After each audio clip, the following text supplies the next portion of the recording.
Buenas noches a todos y bienvenidos a un nuevo episodio. Mi nombre es Efraín Sosa y si ya has estado con nosotros antes, sabes que aquí, en Hablemos de Terror, nos gusta adentrarnos donde pocos se atreven. Hoy cruzaremos puertas que llevan siglos cerrados y no todas han sido selladas por manos humanas. Y yo soy Quique Huerta de No Mires por la Ventana. Esta noche no hablaremos de mitos comunes. Hoy vamos a mirar hacia el corazón de uno de los lugares más protegidos y enigmáticos del planeta, el Vaticano. Y lo que descubriremos podría cambiar tu forma de entender la fe y el miedo. Archivos prohibidos, apariciones entre columnas de mármol y voces que se escuchan detrás de los muros más sagrados. ¿Son leyendas? ¿O acaso el eco de secretos demasiado oscuros para ser revelados? Esta noche hablaremos de lo que pocos se atreven a investigar, de lo que no se predica en misa y de lo que la iglesia jamás admitiría. Nosotros somos Tu peor miedo. Durante siglos, el Vaticano ha sido símbolo de fe, pero también de misterio. Un estado diminuto en el corazón de Roma con secretos más grandes que el mundo mismo. Dicen que en sus archivos ocultos hay documentos que podrían cambiar la historia de la humanidad. Cartas de exorcistas, reliquias malditas, profecías que jamás se revelaron y rituales que incluso los más devotos se atreven a llamar demoníacos. No es solo un lugar de oración, es también un lugar donde el silencio pesa más que las palabras, donde las estatuas parecen observar y los pasillos susurran nombres que nunca fueron canonizados. Hay puertas que llevan siglos sin abrirse y otras que solo se abren cuando la luna se oculta por completo. Esta noche te hablaremos de aquello que la iglesia nunca predica. Exorcismos silenciados por miedo a la verdad. Sacerdotes que desaparecieron tras descubrir lo indebido. Y encuentros que no ocurrieron en el infierno, sino en las entrañas mismas del Vaticano. Prepárate para escuchar relatos que cruzan la delgada línea entre lo divino y lo maldito. Porque cuando se mezclan el poder, la fe y lo sobrenatural, nada, absolutamente nada, es lo que parece. Hoy les traemos una historia que desafía todo lo que sabemos sobre el Vaticano. Más allá de las paredes de la ciudad más sagrada del mundo, existe un misterio que muchos debería, o que para muchos tal vez debería permanecer oculto. Pero, ¿qué pasa cuando la verdad, por más peligrosa que sea, comienza a salir a la luz? Esta historia que empieza como una simple investigación, pero pronto se convierte en algo mucho más siniestro. Nos va a impresionar. Verónica, una periodista, se ve atrapada en una red de secretos, conspiraciones y fuerzas más allá de su comprensión, mientras trata de desvelar lo que el Vaticano ha guardado durante siglos. Una profecía oculta, un cardenal con la clave del futuro de la iglesia y una presencia oscura que acecha en las sombras de los pasillos vaticanos. Verónica está a punto de descubrir algo que podría destruirla, algo que cambiaría la fe de millones. Pero a veces, lo que se encuentra en las sombras no es solo el reflejo de lo que creemos saber, y la verdad puede ser mucho más aterradora que cualquier mentira. ¿Qué es lo que realmente se esconde entre las paredes de esa ciudad? Esta es la historia de La Última Cita, Roma, la ciudad eterna, es testigo de secretos que van más allá de lo que se ve. En el corazón del Vaticano, donde la historia se escribe con tinta de poder y misterio, se lleva a cabo una cita que podría cambiarlo todo. Una periodista mexicana, Verónica, ha llegado a Roma para cubrir una historia que va mucho más allá de lo que esperaba. Este lugar, hay algo en el aire como si estuviera impregnada de siglos de historia, secretos que no se pueden compartir. Hoy voy a entrevistar al cardenal Salvador Mariani, el hombre que dice tener la clave de algo que podría sacudir los cimientos del Vaticano. Una profecía que, según él, podría ser el futuro de la Iglesia. Verónica, lo que te voy a contar no es un simple rumor. Los documentos que poseo no deben salir de estas paredes. Y tú eres la elegida para escuchar lo que pocos han oído. ¿Cómo es posible que este manuscrito haya estado oculto por tanto tiempo? ¿Por qué nadie lo ha mencionado antes? Porque la profecía está ligada a un futuro que no estamos preparados para enfrentar. La llegada de un nuevo papa será el fin de la iglesia tal y como la conocemos. Y no solo eso, Verónica, esta profecía es más oscura de lo que imaginas. Nadie puede saber lo que está por venir, y es mi deber evitar que se sepa. A medida que las horas avanzan, Verónica comienza a percibir que algo no está bien. El cardenal Mariani no solo guarda secretos, sino que parece estar jugando con su mente. El lugar, el ambiente, las sombras en las paredes, todo parece volverse más denso, más inquietante. Algo está por suceder, y Verónica está atrapada en un juego mucho más peligroso de lo que se había imaginado.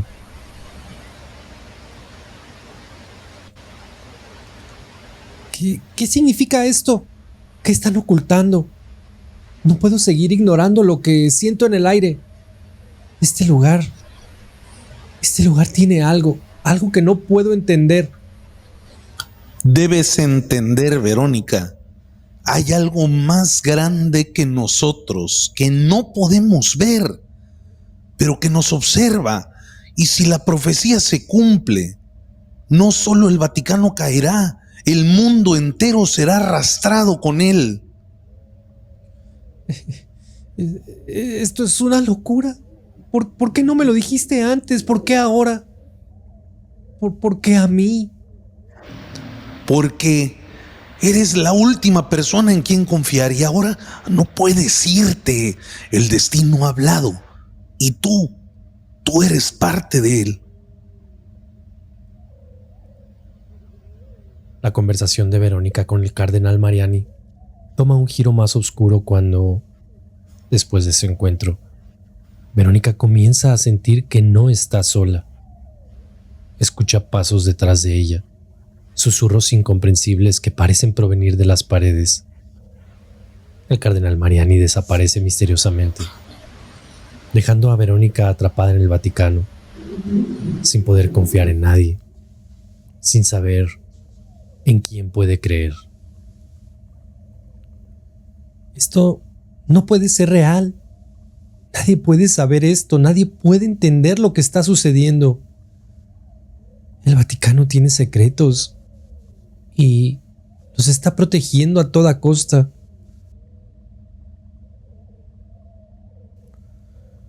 Al día siguiente, Verónica se encuentra frente a un dilema.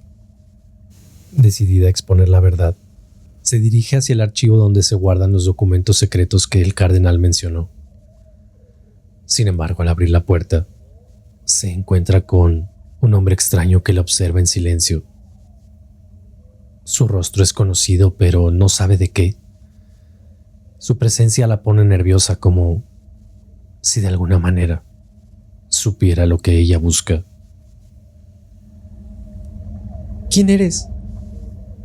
¿Qué haces aquí?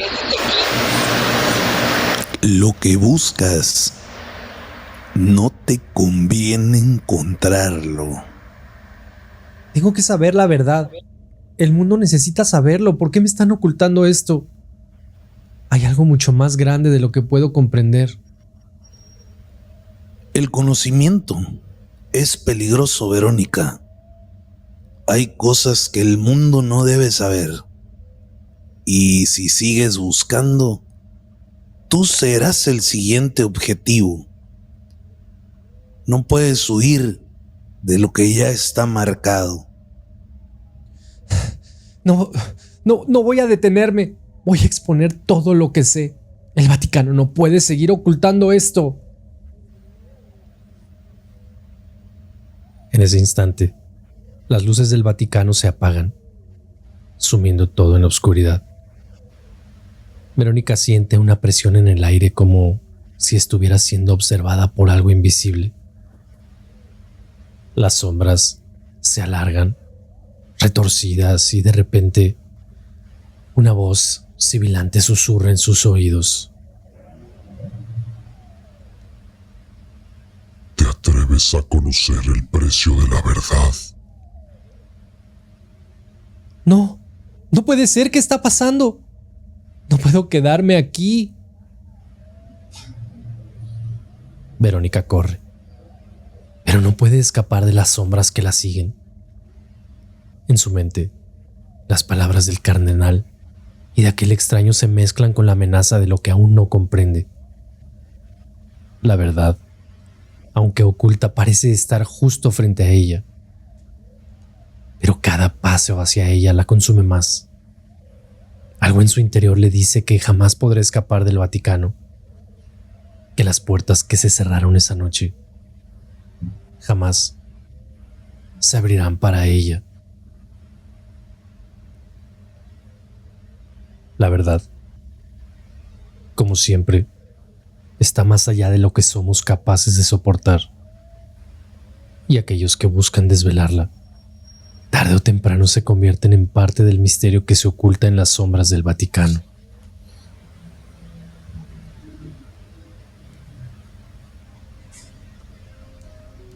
Lo que acabamos de escuchar nos lleva a las sombras del Vaticano, un relato en un lugar donde la historia y el poder y los secretos se entrelazan.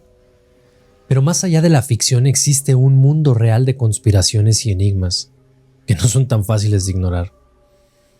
Hoy nos adentraremos en 4 casos que, aunque parecen sacados de una novela de misterio, son absolutamente reales. Es un tema tan vasto como inquietante, Efra. Amigos, las historias sobre el Vaticano no son solo de fe. Se tocan con los hilos más oscuros del poder y la política. Hoy nos centraremos en 3 hechos que han sacudido las bases de la Santa Sede. 3 escándalos, cada uno más aterrador que el anterior, que no solo han alterado la imagen pública del Vaticano, sino que también nos han dejado una sensación persistente de que detrás de las paredes de este lugar hay algo más que se esconde. Vamos a comenzar con el juicio más resonante de la década. El juicio a Angelou Becciu, un cardenal de alto rango involucrado en un caso que involucra corrupción, fraudes financieros y, lo más inquietante, una guerra de poder dentro de la iglesia.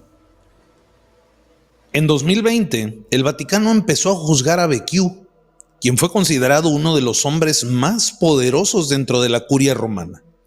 Becciu estuvo al mando de la Secretaría de Estado del Vaticano, un puesto clave, y sin embargo fue acusado de desviar millones de euros de fondos destinados a obras benéficas a empresas privadas. Pero lo realmente inquietante de este caso no es solo el robo, sino las implicaciones de su acusación, que llegan a un punto tan surrealista que parecen sacados de una novela de conspiración.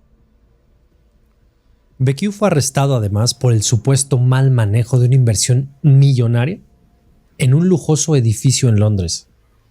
Pero lo extraño, lo que deja a muchos en shock, fue esta conexión con el manejo opaco de los fondos dentro del Vaticano.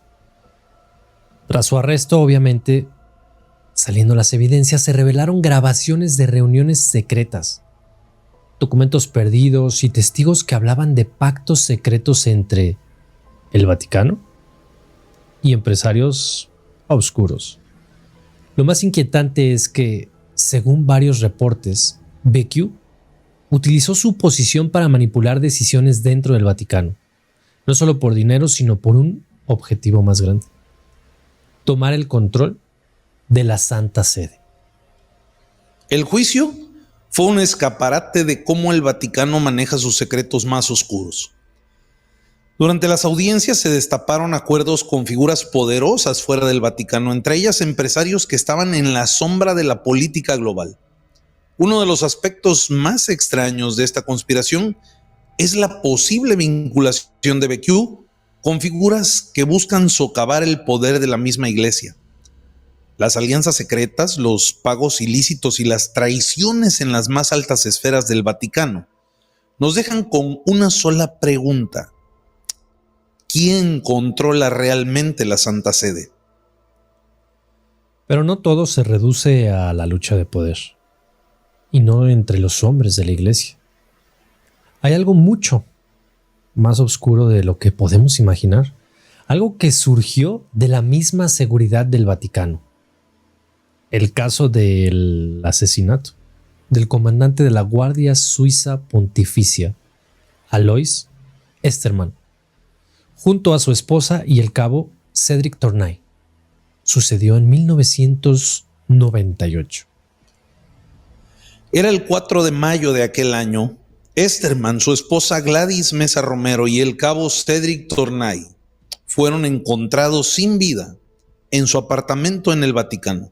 La versión oficial decía que Tournay, luego de recibir un castigo disciplinario, había dejado sin vida a Estermann y a su esposa antes de autodesvivirse.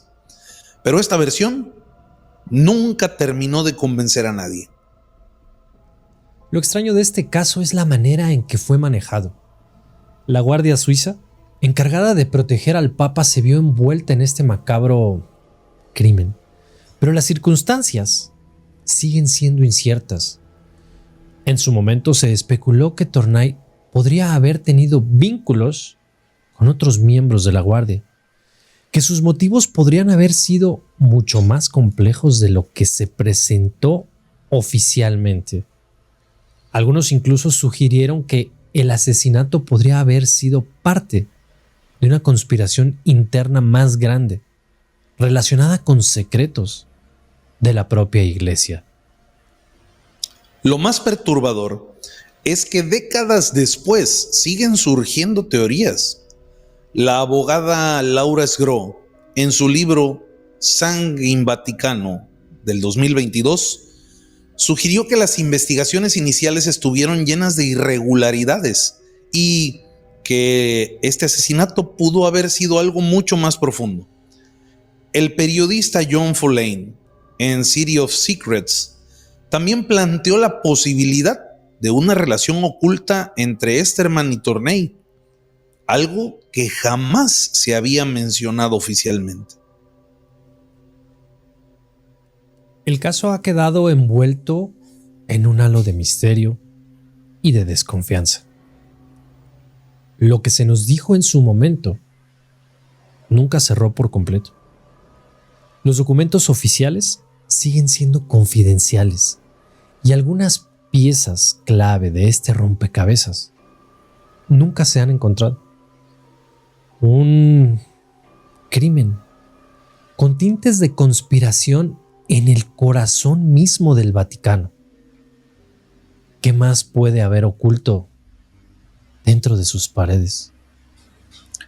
Y finalmente, otro hecho reciente que nos ha dejado boquiabiertos. El ciberataque que sacudió al Vaticano en el 2020. Estábamos en pleno auge de la pandemia cuando la iglesia enfrentaba crisis internas y externas. Un ataque cibernético masivo puso en peligro los sistemas de seguridad y la información confidencial de la Santa Sede. Así es, en diciembre del 2020, el Vaticano fue atacado por hackers que intentaron robar información sensible relacionada con las finanzas de este lugar. La fuente del ataque no fue clara. Algunos apuntaban a grupos de ciberdelincuentes vinculados a gobiernos extranjeros. Pero lo que más sorprendió fue el nivel de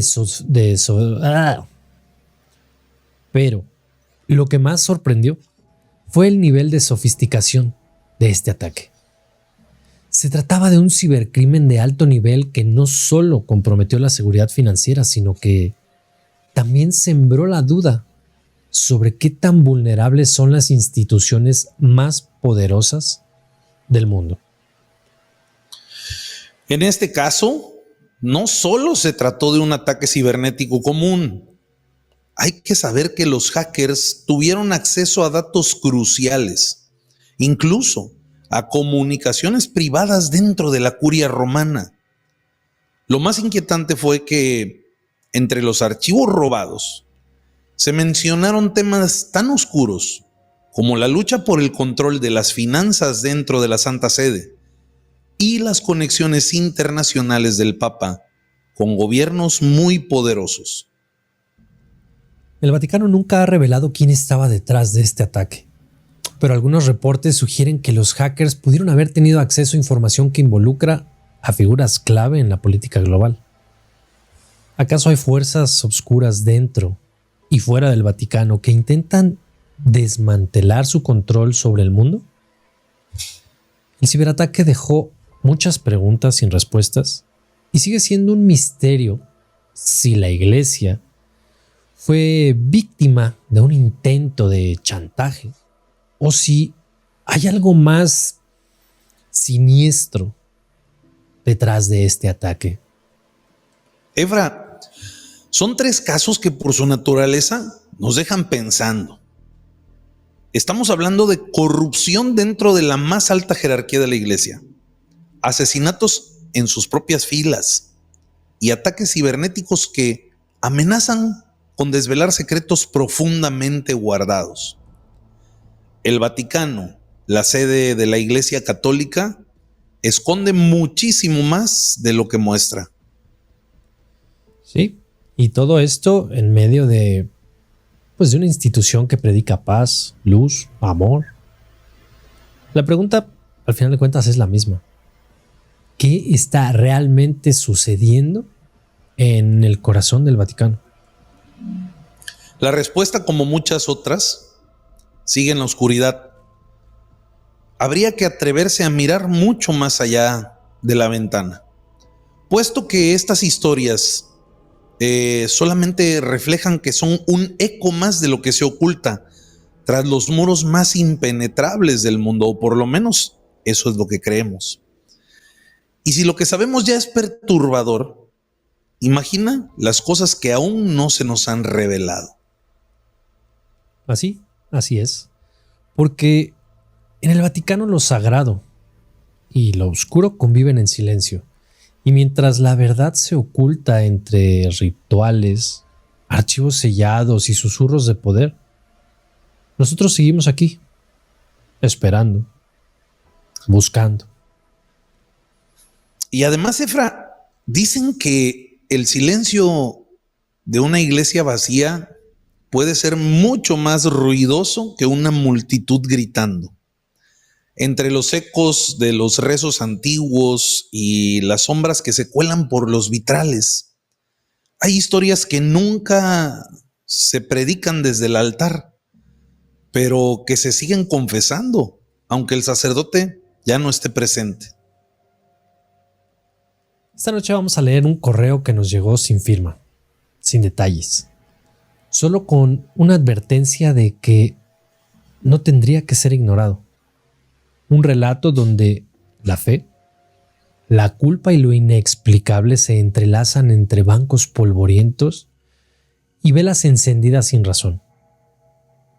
Escucha con atención porque quizás cuando termine también te preguntes si ese susurro detrás de ti es real o solo tu conciencia.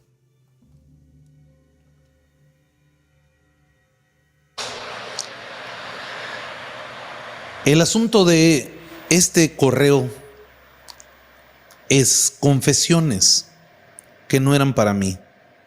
Por supuesto, mantendremos en el anonimato a la persona que nos lo hizo llegar. Hola, Quique y Efraín. Llevo tiempo escuchando su programa y siempre me dije que nunca mandaría mi historia. Pero después de lo que pasó el año pasado, ya no estoy tan seguro de lo que callamos por miedo o por no parecer locos.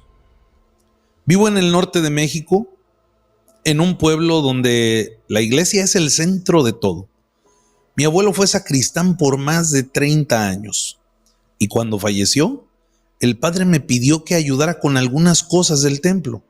Nada complicado, abrir, cerrar, encender velas, preparar misales. Lo hice con gusto. Me gustaba estar solo en la iglesia. Había algo reconfortante en ese silencio hasta que todo cambió. Una tarde de miércoles, después del rosario, me quedé un rato solo. Estaba acomodando unos bancos, eran como las 7 de la tarde. La iglesia estaba vacía, o al menos eso era lo que yo pensaba. Entré a la sacristía a dejar las llaves del confesionario. Y ahí fue cuando escuché una voz, nítida, grave, como si hablaran al micrófono. He pecado, Padre, pero no me arrepiento. Pensé que alguien se había metido a confesarse sin darse cuenta que no había sacerdote. Me asomé al confesionario. Estaba vacío. Me acerqué con cuidado. La rejilla de madera crujía, pero no había nadie del otro lado. Solo silencio. Algo me sorprendió. Olía a incienso viejo y a humedad. Entonces me alejé y lo volví a escuchar. Lo volvería a hacer, aunque me queme el alma. Me fui corriendo inmediatamente, no dije nada. Al día siguiente, pregunté al padre si alguien había confesado a esa hora. Me dijo que no, que él se había ido temprano. Me dijo, medio en broma, que seguro mi abuelo andaba rondando. Pasaron días sin novedad, pero cada vez que pasaba cerca del confesionario me sentía observado. No era miedo al pecado ni al demonio, era como si alguien realmente estuviera ahí esperando, como si yo le debiera algo. El sábado por la noche fui a preparar el altar para el domingo. Ya era tarde, casi las 10. Pensé en no quedarme mucho, pero vi el cirio pascual parpadeando como si alguien hubiera pasado corriendo junto a él. Y luego se encendió otra vela sola. Era como si alguna persona hubiera entrado a esa hora a la iglesia a orar en silencio. No sé por qué, pero me sentí obligado a acercarme al confesionario. Me senté del lado del sacerdote como hacía mi abuelo cuando ayudaba al padre con los turnos largos. Cerré la puerta y entonces oscuridad y silencio. De pronto, otra vez esa voz. No busco perdón, busco justicia. Escuché claramente. Me paralicé. Sentía que el aire se volvía espeso. Mi espalda empezó a ser recorrida por un sudor frío y pregunté en voz baja con mucho miedo, ¿quién eres? Nada. Y de pronto, un susurro más suave, casi con dolor. Me traicionó en el nombre de Dios. Salí de ahí como pude. Esa noche no dormí. El lunes siguiente busqué en unos archivos antiguos que guardaban en la sacristía. No sé por qué lo hice, era como si algo me estuviera empujando, y encontré un cuaderno viejo con notas de mi abuelo. Había muchos apuntes, pero entre ellos apuntes sobre misas, fechas y un nombre repetido: Padre Miguel C., junto a la palabra traslado escrita muchas veces. Fui con el sacerdote, el actual, y le pregunté quién era ese Miguel, el Padre Miguel. Se puso pálido. Me dijo que no hablara de eso, que fue antes de su tiempo, que lo trasladaron por razones internas. Pero más tarde, una señora mayor de la parroquia, doña Elvira, que por accidente había escuchado nuestra conversación, me detuvo afuera y me dijo algo que no he podido sacar de mi cabeza. Ese Miguel no debió haber sido sacerdote. Se llevó secretos a la tumba y dejó un alma atrapada aquí. Desde entonces ya no entro a la iglesia de noche, ni me acerco al confesionario, pero la última vez que lo hice, encontré algo. Estaba limpiando y había un trozo de papel amarillento metido en la rejilla de madera.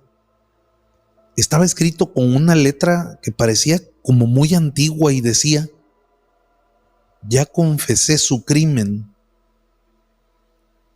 Yo confesé su crimen, pero nadie me escuchó. Sentí mucho miedo y lo quemé. No sé si hice bien, pero desde entonces ya no he vuelto a escuchar esa voz. Aunque a veces, cuando paso frente a la iglesia, siento que alguien susurra detrás de mí: gracias. No sé si hice lo correcto. Solo sé que hay secretos que la iglesia no puede absolver y pecados que siguen confesándose, aunque el confesionario esté vacío. Cuando lo sagrado se convierte en escenario de lo inexplicable, estas preguntas se multiplican y las respuestas casi siempre se esconden en las penumbras. No sabemos quién envió este relato, pero hay algo en este silencio, algo en la forma en que cada palabra fue escrita, que te puede hacer pensar que lo que ocurrió probablemente aún no ha terminado. La iglesia, al final, Efraín, no es solo un templo de fe. También puede ser un espejo de los secretos que cargamos. Y si alguna vez entras a una solo y sientes que alguien más te observa desde el confesionario, recuerda: no todos los pecados se absuelven. Algunos solo se repiten. Hablemos un poquito, solo un poquito de algo de historia. El Vaticano, de apenas medio kilómetro cuadrado, es uno de los lugares más poderosos y enigmáticos del planeta. Es un centro espiritual de más de 1,000 millones de católicos y, sin embargo, también es el epicentro de secretos, poder político y de conspiraciones que se tejen entre columnas centenarias y entre túneles subterráneos. Como dijiste, un poco de historia, Efraín, no como la enseñan en el catecismo, sino como la susurran en el mármol de sus muros. Una historia que mezcla fe, imperios y oscuras decisiones que cambiaron el rumbo del mundo. Y todo comienza con un mártir, San Pedro, crucificado en el año 64 después de Cristo, según la tradición, en la colina del Vaticano. Ahí, en el lugar de su ejecución, tiempo después se erigiría una basílica, pero no era aún un estado. Era solo una tumba venerada por fieles que arriesgaban su vida por seguir a Cristo. Siglos más tarde, el cristianismo pasaría de ser perseguido a convertirse en la religión oficial del Imperio Romano. Fue Constantino en el siglo IV quien legalizó la fe cristiana y ordenó construir la primera basílica de San Pedro sobre esa tumba. El Vaticano comenzaba a convertirse en un centro espiritual, pero aún no político. Con la caída del Imperio Romano, la Iglesia empezó a ocupar el vacío de poder mientras Europa se sumía en el caos. Los papas se convirtieron en líderes y no solo espirituales, también políticos. Y así nacieron los estados pontificios, extensiones territoriales que los papas gobernaron durante más de 1000 años. Y déjame decirte, Efra, no eran pequeños. Los estados pontificios incluían gran parte del centro de Italia. Y el papa no era solo un pastor, era una especie de monarca, con ejército, leyes, tribunales. La fe y la política se entrelazaron para bien y para mal. Pero este poder tenía enemigos. En el siglo XIX, con la unificación de Italia, los estados pontificios fueron invadidos. En 1870, Roma fue anexada al Reino de Italia y el Papa Pío IX se negó a reconocer al nuevo gobierno y se declaró prisionero en el Vaticano. Durante los siguientes 59 años, los papas no salieron de esos muros. Fue un silencio cargado de tensión, hasta que en 1929, el Papa Pío XI y el dictador Benito Mussolini firmaron los Pactos de Letrán. Así nació oficialmente el Estado de la Ciudad del Vaticano. Un estado soberano, con bandera, moneda, sistema postal, ejército, la famosa Guardia Suiza, y todo dentro de menos de medio kilómetro cuadrado. El Vaticano se convertía así en el país más pequeño del mundo, pero también uno de los más influyentes. Pero bueno, donde hay poder, también hay sombras. Desde los... Perdón, güey. A ver, espérame. Y lo sigue siendo. No solo en la religión, también en la política, diplomacia, cultura. Tiene representación ante la ONU, relaciones con más de 180 países y una red de influencia que se extiende desde barrios pobres hasta salones de mucho poder. Pero donde hay poder, también hay sombras. Desde los archivos secretos que guardan documentos que datan del siglo VIII, hasta las denuncias por corrupción, encubrimientos y escándalos financieros. El Vaticano ha sido muchas veces protagonista de titulares que nada tienen que ver con lo divino. Uno de los más sonados fue el del Banco del Vaticano, conocido como el IOR. En los años 80 estuvo implicado en un escándalo financiero tras la quiebra del Banco Ambrosiano, cuyo presidente apareció colgado bajo un puente de Londres. Nunca se aclaró el asunto del todo. También está el misterio de la desaparición de Emanuela Orlandi, ciudadana vaticana de 15 años que desapareció en 1983. Es un caso que está lleno de teorías que involucran al crimen organizado, al Vaticano e incluso al exorcismo. Hasta hoy no hay respuestas claras. Y sin embargo, Efraín, miles de fieles cruzan cada día sus puertas buscando consuelo, guía o milagros. Porque más allá del poder y el misterio, el Vaticano sigue siendo, para muchos, la casa de Dios.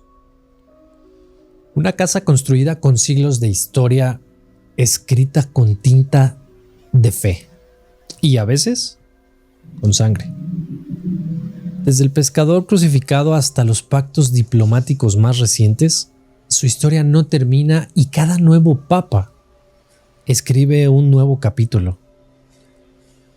Al mirar la cúpula de San Pedro, quizás veas un símbolo de esperanza, pero al bajar las escaleras hacia las criptas, lo más seguro es que sientas el peso de siglos de secretos.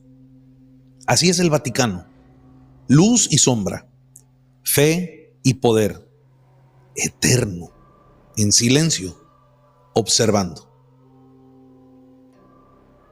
Hay lugares que no necesitan fantasmas para provocarte escalofríos. Espacios donde el tiempo parece suspendido, donde el silencio pesa como una piedra y donde la fe y el miedo caminan de la mano. Hoy nos vamos a un rincón olvidado de Ávila, en España.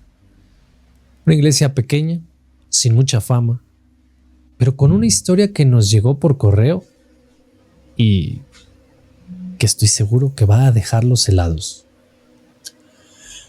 Así es, este suscriptor nos escribió con algo que vivió de niño, algo que nunca pudo explicar del todo, pero que le marcó para siempre.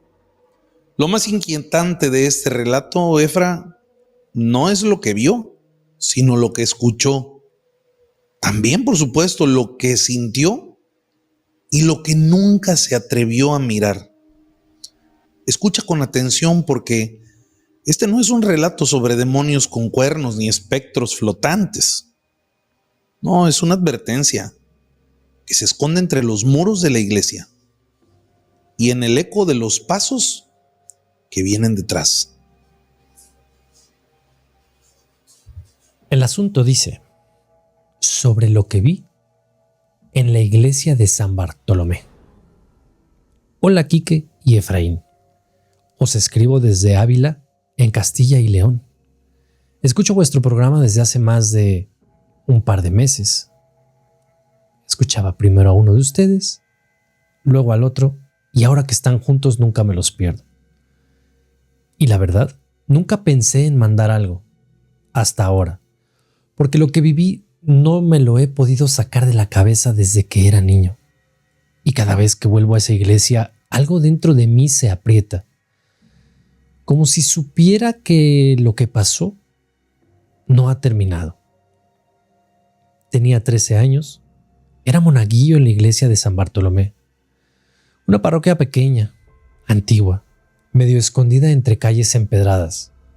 Nadie hablaba mucho de ella, pero todos en el barrio sabían que era especial. No por su belleza ni por los santos, sino por el peso que se sentía al entrar. Como si siempre estuviera un poco más fría que el resto del mundo. El cura de entonces, don Matías, era un hombre serio, pero justo. Me enseñó a preparar las misas, encender el incienso, doblar las casullas, pero había algo que nunca me dejó hacer: entrar en la capilla lateral del lado derecho. Una puerta de madera oscura con un símbolo extraño tallado, como una especie de cruz torcida y una espina. Ahí no se entra, me dijo la primera vez. Ese lugar es solo para oración privada. Con los años fui entendiendo que los miércoles por la noche don Matías se quedaba solo. Cerraba la iglesia, apagaba todas las luces y desaparecía un par de horas. A veces regresaba pálido, con los ojos llorosos. La señora Maruja, que limpiaba por las mañanas, me llegó a decir una vez: no preguntes por la capilla del silencio. Es mejor no saber para qué se usa. Una noche de enero me pidió que me quedara con él después de la misa de las 8. Hacía un frío seco que te calaba los huesos. Y me dijo: hoy necesito que me ayudes, pero debes prometerme que no vas a hablar ni preguntar. Solo sigue lo que yo diga. Accedí nervioso pero curioso. Me hizo tomar un cirio grande, una campanilla de bronce, y lo seguí hasta la puerta que siempre estaba cerrada. La abrió. El interior estaba cubierto por un velo de polvo y telarañas. Había bancos, sí, pero estaban alineados de forma extraña, como en círculo. En el centro, un altar bajo, con una figura sin rostro, envuelta en un paño de lino amarillento. En las paredes, inscripciones en latín y otras que ni siquiera pude identificar. Don Matías me pidió que me arrodillara a su lado, a unos 3 metros del altar. Encendí el cirio y él comenzó a rezar. Pero no era el latín habitual. Era otra cosa, más antiguo, más gutural. Me dio miedo. Su voz temblaba. No como cuando uno llora, sino como si estuviera conteniendo algo. Entonces lo dijo. Si escuchas que alguien más entra, no mires. Pase lo que pase, no mires. No entendía nada, pero algo en lo más profundo de mi pecho me dijo que lo obedeciera. Cerré los ojos. La vela parpadeaba como si hubiera viento, pero no lo había. La temperatura bajó. Me dolían hasta los dientes del frío y luego pasos. Claritos, lentos. Unos pasos que no eran de él ni míos. Me entraron ganas de mirar, de gritar, pero recordé lo que me dijo y me quedé quieto. Los pasos se detuvieron detrás de nosotros y una voz susurró. Ay, perdón. Era una voz de mujer, pero quebrada, como si llevara siglos esperando. Sentí un llanto que no era mío dentro del pecho, como si algo quisiera salir de mí, como si me reconociera. Después de unos segundos eternos, don Matías tocó 3 veces la campanilla. Yo abrí los ojos. Estábamos solos, o eso parecía. Pero la figura del altar ya no tenía el paño. Y donde debía haber un rostro, había un hueco oscuro, como una boca abierta. No lo recuerdo con claridad porque en cuanto lo vi me entró un mareo horrible. Salimos sin decir palabra. Nunca volvió a mencionarlo. Un mes después, don Matías fue trasladado a otra parroquia y nadie explicó por qué. Años después, ya de adulto, volví a San Bartolomé. El edificio seguía en pie, pero la capilla lateral había sido tapiada, como si jamás hubiera sido parte de aquello, como si no hubiera existido. Pregunté por ella. Nadie supo decirme nada. Algunos me miraron raro. Otros dijeron que eso se cerró en tiempos del otro cura y cambiaban de tema. Desde entonces no he vuelto a pisar esa iglesia, pero a veces, cuando estoy solo en mi casa, con todo apagado, escucho pasos, lentos, claros, detrás de mí, siempre detrás, y me repito como un mantra: no mires. Pase lo que pase, no mires. Un abrazo y gracias por leer esto. Adrián. No sé tú, Efra, pero hay algo en este tipo de historias que me dejan más nervioso que cualquier fantasma de película. El hecho de que todo ocurra con tanta naturalidad, que un niño entre en una capilla, escuche una voz, sienta algo que lo persigue años después y que nadie quiera hablar del tema. Eso sí es aterrador. Y lo más perturbador, para mí, la frase: no mires. ¿Qué hay ahí que no debe verse? ¿Qué hay en esa capilla o tal vez dentro de nosotros que si se revela nos rompe? Muchas gracias, Adrián, por contarnos algo tan personal. Y si tú precisamente que estás escuchándonos o viéndonos, ¿has vivido algo parecido?